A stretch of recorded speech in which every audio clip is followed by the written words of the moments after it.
Hello dear students, आज हम पढ़ेंगे डाइजेशन एंड एब्जॉर्प्शन में lecture number 19 gland structure and function of digestive gland pancreas. सबसे पहले इसकी location, it is located between the stomach and duodenum.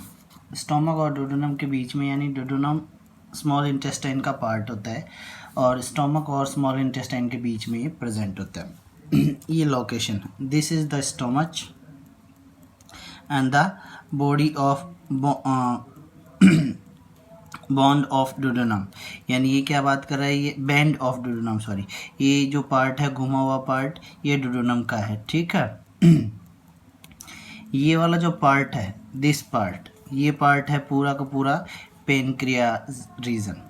ये pancreas की बॉडी है, ये टेल रीजन है और इसको आप लोग हेड रीजन बोल सकते हैं, ठीक है। ये वाला जो पार्ट है जो लीवर से आता है पेनक्रियाज में, डक्ट ऑफ लीवर हो जाता है। ये internal structure duct of Wirsung, duct of Wirsung बोल सकते हैं, जो पेनक्रियाज डक्ट बोला जाता है बेसिकली। ये पेनक्रियाज का नेक हो गया। तो ये स्टोमक और ये बैंड ऑफ डुडेनम, इन दोनों के बीच में जो पार्ट है वो पेनक्रियाज होता है। पेनक्रियाज के भी 3 पार्ट है, 4 पार्ट है, सॉरी। ये वाला पार्ट हो जाता है टेल, ठीक है। ये वाला नेक पार्ट, ये हेड और ये बॉडी, ये डक्ट ऑफ विरसाई, यानी ये मेन डक्ट है जिसको हम लोग बोल सकते हैं पेनक्रियाटिक डक्ट। ये वाला डक्ट लीवर डक्ट होता है। पार्ट ऑफ पेनक्रियाज, अब पेनक्रियाज के कुछ स्पेसिफिक पार्ट होते हैं। एक्सटर्नल पेनक्रियाज 4 रीजन में डिवाइड कर सकते हैं इसको, हेड, नेक, बॉडी और tail. Pancreas is a heterocrine gland. Pancreas एक हिट्रोक्राइन ग्लैंड है, यानी ये एक्सोक्राइन और एंडोक्राइन दोनों के जैसे बिहेव करती है। हिट्रोक्राइन ग्लैंड, एक्सोक्राइन पार्ट होता है प्रोड्यूसेस पेनक्रियाटिक जूस। जो इसका एक्सोक्राइन पार्ट होता है वो पेनक्रियाटिक जूस प्रोड्यूस करता है। को और हाँ, सेकंड नेम बोल सकते हैं एक्निकल एक्नल सेल्स और एक्नाई। एंडोक्राइन पार्ट प्रोड्यूस करता है हार्मोन्स को, also known as islets of Langerhans. तो ये 2 पार्ट हो गए, एक एक्सोक्राइन और एक endocrine. Exocrine pancreatic juice secrete करता है, एंडोक्राइन हार्मोन सिक्रेट करता है। एक्सोक्राइन को एक्सिनल सेल भी बोल सकते हैं और एंडोक्राइन को स्लेट ऑफ लैंगरहैंस भी बोल सकते हैं। नेक्स्ट है सेक्शन या इंटरनल स्ट्रक्चर ऑफ पेनक्रियाज। जब उसको आप लोग इंटरनली डाइसेक्ट करते हैं या जब इसका सेक्शन करते हैं, हम लोग माइक्रोस्कोपिक स्टडी करते हैं, तो इस टाइप की स्ट्रक्चर दिखाई देती है। एक स्ट्रक्चरल ऑर्गेनाइजेशन है, सेक्शन में रिप्रेजेंट किया गया। This is the exocrine part, ये एक्सोक्राइन पार्ट है, ठीक है। एक्सोक्राइन पार्ट में ये वाला जो पार्ट है वो पेनक्रियाटिक डक्ट होता है। ये एक्टिनल सेल्स या क्लस्टर्स, एक्टिनल सेल्स होती है जिनका ग्रुप बनता है, जिसको हम लोग क्लस्टर बोल सकते हैं। This is the endocrine part, ये एंडोक्राइन पार्ट है, ठीक है। एंडोक्राइन पार्ट को हम लोग डक्टलेस सेल्स भी बोल सकते हैं। क्यों बोल सकते हैं? ये directly pour their secretion in blood, यानी एंडोक्राइन पार्ट का मीनिंग क्या होता है? ऐसा पार्ट जो डायरेक्टली अपना सिक्रेशन ब्लड के अंदर पोर करता है, वो एंडोक्राइन पार्ट होता है। फिर इस एंडोक्राइन पार्ट में भी कुछ स्पेसिफिक फॉर्मेशंस हैं। These are the central cells. ये सेंट्रल सेल्स क्या होती है? बीटा सेल्स होती है, प्रोड्यूसेस इंसुलिन। ये होती हैं पेरिफेरल सेल्स और अल्फा सेल्स या ए सेल्स, ठीक है। ये प्रोड्यूस करती है हार्मोन, ग्लूकोजन बोलते हैं। और इनके near by he delta cells होती हैं या डी सेल्स होती हैं, ये प्रोड्यूस करती हैं somatostatin. They are inhibitory, control the secretion of alpha and beta cells. जो डेल्टा सेल्स होती हैं वो क्या होती है? इनहिबिटरी होती हैं, ठीक है, या सोमेटोस्टेटिन सिक्रेट करती है। जो इनहिबिटरी है, इनहिबिटरी मतलब ये एक्सोक्राइन एंडोक्राइन पार्ट के जो 2 दूसरे पार्ट्स हैं अल्फा और बीटा, उन दोनों के सिक्रेशन को कंट्रोल करता है। ये वाले जो सेल्स हैं इनको एफएफ सेल्स बोल सकते हैं। Secrete pancreatic peptide, pancreatic peptide secretion करता है। नेक्स्ट है glucose, function of insulin and glucagon. ये जो हार्मोनल सिक्रेशन है इनके फंक्शन क्या होते हैं? ग्लूकोज का फंक्शन होता है इंसुलिन का फंक्शन होता है ग्लूकोज को ग्लूकोजन में कन्वर्ट करना, और ग्लूकोजन को ग्लूकोज में कन्वर्ट करने का काम कौन करता है? ग्लूकोजन करता है।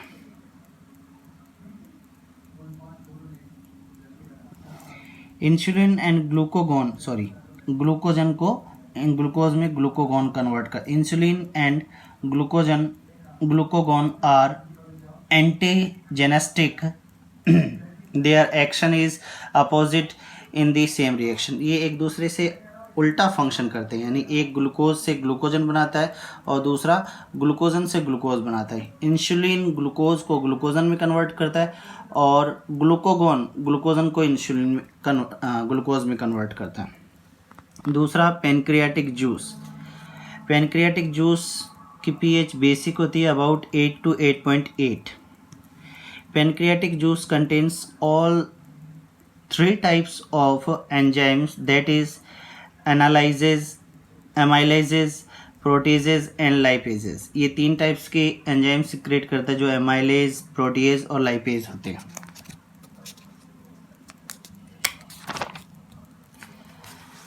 दूसरा पार्ट है इंटरनल पार्ट। इंटरनल पार्ट को हम लोग एक्सोक्राइन और एंडोक्राइन 2 पार्ट्स में डिवाइड कर सकते हैं।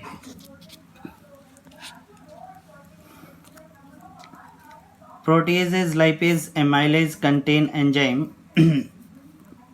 ये एक स्ट्रक्चरल ऑर्गेनाइजेशन के बारे में बता रहा है। तो सबसे पहले exocrine part produces pancreatic juice.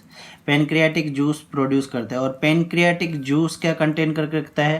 Contains proteases, lipases, amylases enzyme, protein, fat, lipid digesting enzyme. यानी ये प्रोटीज, लाइपेज और एमाइलेज को कंटेन करके रखता है, और इनका फंक्शन क्या होता है तीनों का? प्रोटीन, फैट और लिपिड को डाइजेस्ट करें। प्रोटीज प्रोटीन को, लाइपेज लिपिड्स या फैट को, एमाइलेजेस ये प्रोटीन, ये तीनों डाइजेस्टिंग एंजाइम है प्रोटीन, फैट और लिपिड के डाइजेशन के लिए।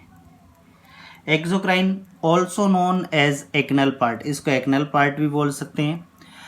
Sales found in this part acinar cells, इस पार्ट में जो सेल्स प्रेजेंट होती हैं उनको एक्नल सेल्स बोलते हैं, और ये एक ग्रुप के फॉर्मेशन में प्रेजेंट होती है। इस एक्नल सेल के ग्रुप को हम लोग एक्नल क्लस्टर भी बोल सकते हैं। The acinar cells open with duct and joins in a same duct. Acinar cell जितनी भी हैं वो एक क्लस्टर के साथ में होती है, और वो सब एक साथ में जुड़कर एक जगह पे एक कॉमन पाथ में खुलती है, एक डक्ट में खुलती है, जिसको विरसाई डक्ट बोलते हैं, पेनक्रियाटिक डक्ट बोलते हैं। दूसरा पार्ट है इंटरनल स्ट्रक्चर के अंदर ही endocrine part, also known as islet of Langerhans, directly port their secretion into the blood. Endocrine क्यों बोलते हैं? क्योंकि एंडोक्राइन वो वाला पार्ट होता है जो अपना जो भी सिक्रेशन होता है डायरेक्टली ब्लड के अंदर सिक्रेट करता है। दे आर डक्टलेस, ये डक्टलेस होते हैं, इनमें कोई डक्ट नहीं होता, डायरेक्टली सिक्रेशन करते हैं ब्लड के अंदर। ये जो सेल्स कंटेन करके रखते हैं इन ब्लड्स वेसल्स ऑल्सो, इनके अंदर कुछ स्पेसिफिक सेल्स होती है और उसके साथ में ब्लड वेसल्स भी होती है। टाइप्स ऑफ सेल, 3 टाइप्स की सेल्स हैं। अल्फा ए सेल बोल सकते हैं, ये पेरिफेरल रीजन में प्रेजेंट होती है। They produces glucagon. Second inner cell known as beta cells और produces insulin. Third peripheral region in between the alpha cells, alpha cells के बीच में प्रेजेंट होती है और इनको डेल्टा सेल्स बोल सकते हैं, डी सेल्स बोलते हैं। प्रोड्यूसेस सोमेटोस्टेटिन, ये सोमेटोस्टेटिन प्रोड्यूस करते हैं, और सोमेटोस्टेटिन एक इनहिबिटरी हार्मोन है। इनहिबिटरी हार्मोन मीन्स ये कंट्रोल करता है अल्फा और बीटा सेल्स के सिक्रेशन को। Fourth type inner region, everywhere पूरी की पूरी इंटरनल स्ट्रक्चर के इनर रीजन के अंदर कुछ स्पेसिफिक सेल प्रेजेंट होती है जिनको एफ सेल्स या पी सेल्स बोलते हैं। ये सिक्रेट करती हैं पेनक्रियाटिक पॉलीपेप्टाइडेज, पेनक्रियाटिक पॉलीपेप्टाइडेज का सिक्रेशन करती है। फिर बात कर रहे हैं कुछ स्पेसिफिक इंपॉर्टेंट कैरेक्टरिस्टिक्स हैं अबाउट सोमेटोस्टेटिन के बारे में। Somatostatin is also known as inhibitory it control the secretion of alpha और बीटा सेल्स। ये अल्फा और बीटा सेल्स के सिक्रेशन को कंट्रोल करता है। ये अपना फंक्शनल स्ट्रक्चर या डाइजेस्टिव ग्लैंड पेनक्रियाज की स्ट्रक्चरल कंपोजिशन होगी। Thank you.